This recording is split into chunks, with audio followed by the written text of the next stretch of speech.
Hey everybody. Today I'm reading a heading from Marcel van der Linden's Western Marxism and the Soviet Union. This is from Chapter 7, The Collapse and Its Aftermath, from 1985 to the present.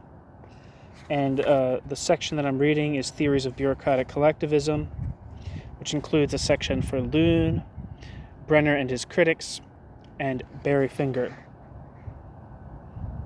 It shouldn't take long.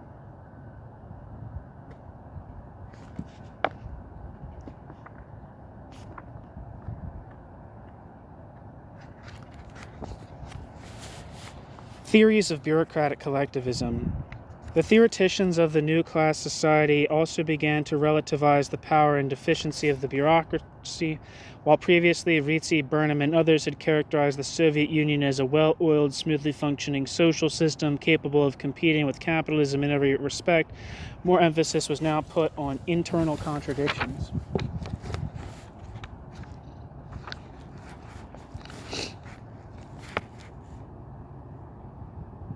First section, Loone. In 1990, the Estonian philosopher Eero Loone, born 1935, argued that the Soviet Union was, quote, some kind of pre-capitalist socio-economic formation, end quote. The weak dynamic of the productive forces, through which the USSR imported more innovations than it exported, the virulence of ethnic conflict suggested as much. Moreover, numerous pre-capitalist aspects could be found in the Soviet Union, such as slavery in the Gulag, the corvée labor at the kolkhoz farms, and the feudal renting out of means of production.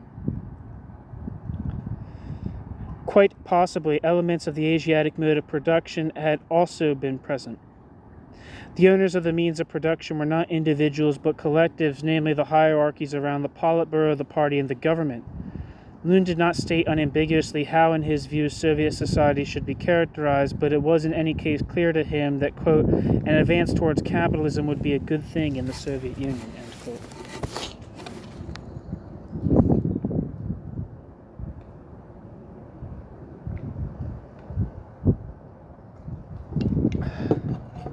New section, Brenner and his critics.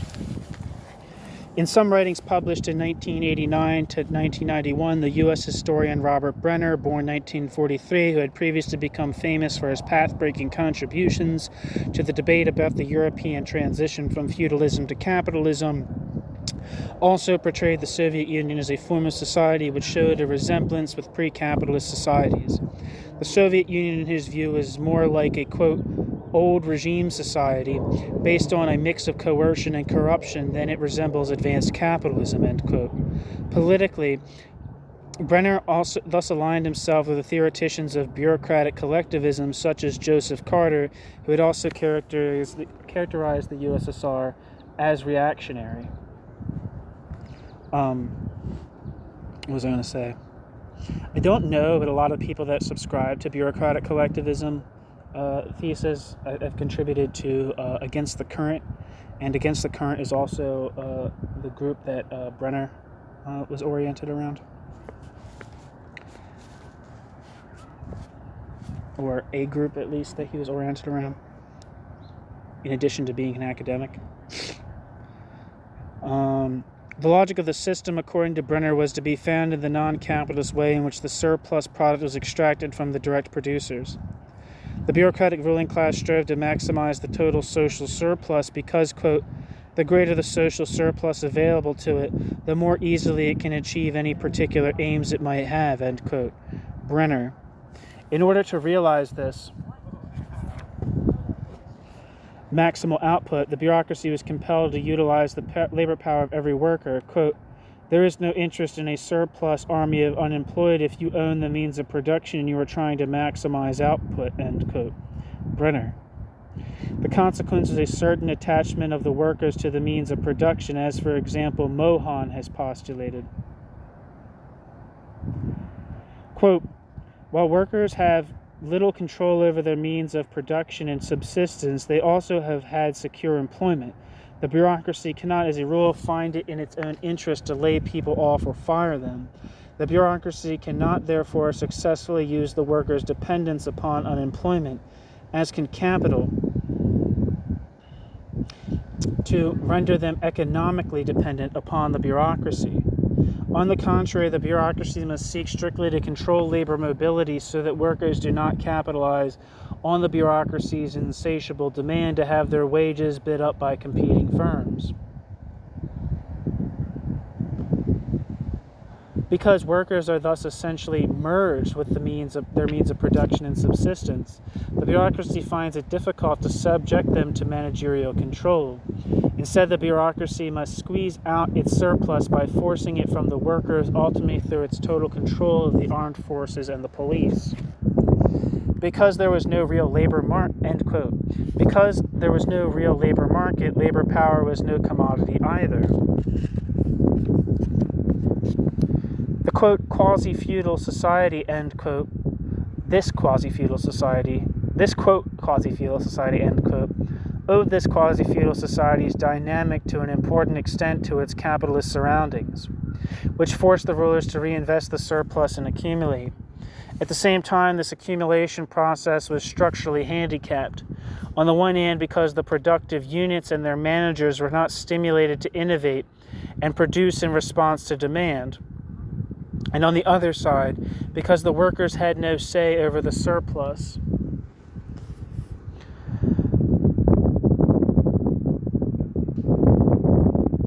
Yet also could not be fired from their jobs. For some time, substantial growth could be realized by driving people from the countryside into urban factories, but at a certain point this possibility was exhausted. Afterwards, the regime depended on technological innovation at enterprise level for further growth. But because the possibilities for implementing such innovation in the system were very limited, the process occurred, quote, at very best, haltingly, end quote. Brenner. Given that, at the same time, military and political competition with capitalism continued, and because this competition ultimately depended on economic productivity, reforms were inevitable, initially in the form of attempts, quote, to get the advantages of a market society within that set of non-capitalist property relations, end quote. When that proved unsuccessful, the alternative became capitalism or democratic socialism. Criticisms of Brenner. Alex Callinicos advanced 4 arguments to reply to Brenner. See Callinicos 1995.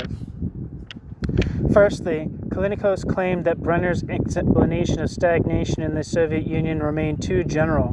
What exactly caused the rise and decline of the assumed bureaucratic mode of production to occur in such an extraordinarily short time, only 70 years?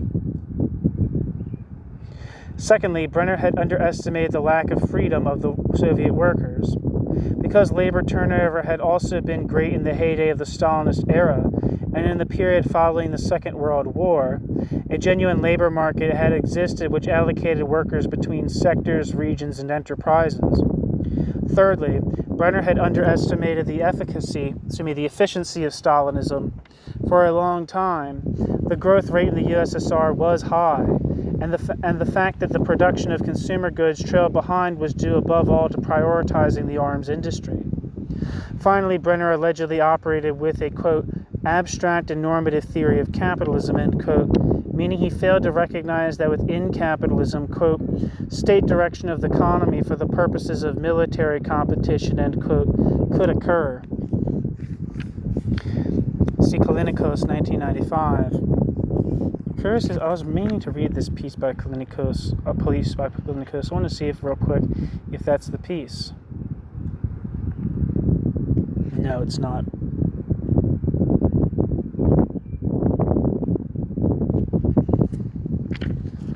Anyway, back to the text. New section.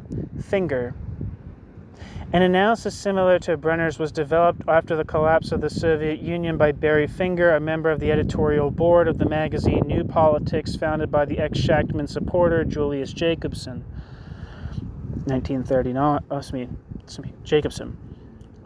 See the contributions in memory of Julius Jacobson, 1922 to 2003, in New Politics, new series, 9 to 3, this will be 9-3, summer 2003.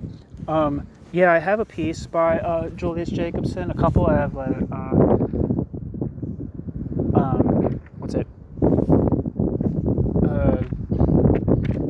I don't know if it's Deutscher's Capitulation of Isaac Deutscher, The Anatomy of an Apologist. The other piece is Socialism in the Third Camp, and the other is The Two Deaths of Max Shachtman. I should try to get a piece, if I can, of like a biography of Julius Jacobson. That would be interesting. Anyway, back to the text. Finger set out from the idea that, quote, bureaucratic command economies are necessarily a one-way system, which by choking off feedback from below precludes a continuous corrective process, end quote. Finger. This structural defect inevitably causes system-specific obstacles. Quote, consequently, disproportionalities cannot be detected until large multiple bottlenecks dam up the system. But the rate at which the economy can grow is critically dependent in the final analysis upon the masses of surplus labor which can effectively be reapplied. Without an operative feedback mechanism, bureaucratic planning lacks the sensitivity to anticipate and locate potential disruptions, end quote. Barry Finger. Seen this way, the continuing priority given to the development of heavy industry became explicable. Quote, offsetting this requires an enormous reserve of spare parts, inventories, intermediate goods, and semi-finished products. In short, a colossal tie-up of necessary labor and social overhead before an hour of surplus labor can actually be expended. This is reflected in the hypertrophic growth of the producer goods sector, end quote. Barry Finger. I should also mention that I have pieces by Barry Finger. One is a review of, what I have? I have a review by Barry Finger of Peter Drucker's biography of Max Shachtman. I have a review of Gilbert Ashkar's new book about the war in Gaza. The other one I have is a review by Barry Finger of the book on left anti-Semitism by Daniel Randall, and Jean-Emery's collected essays on anti-Semitism, anti-Zionism, and the New Left. I can't remember the precise title of that book, but yeah, I have some pieces by Barry Finger on here. I don't have any by Brenner or Loone, though. The larger the economy became, the more, quote, points of potential disruption, end quote, emerged, with the effect that, quote, that every actual percentage increase in productivity that does occur results in a smaller increment in final output than would be the case under capitalism, end quote. Taking into account the fact that a large part of output was, quote, substandard, even unusable, end quote, it became clear that bureaucratic collectivism also contained a tendency towards crisis. This crisis could be postponed for some time by the intensification of labor and by increasing the number of hours worked per year, but these forms of extensive expansion had their limits. Quote, output growth, unlike under capitalism, is essentially separated and indeed critically independent of improvements in labor productivity. The extraction of surplus labor is primarily an extensive process which is, in effect, exhausted when the absolute limits to the growth of the collective working day are reached, end quote.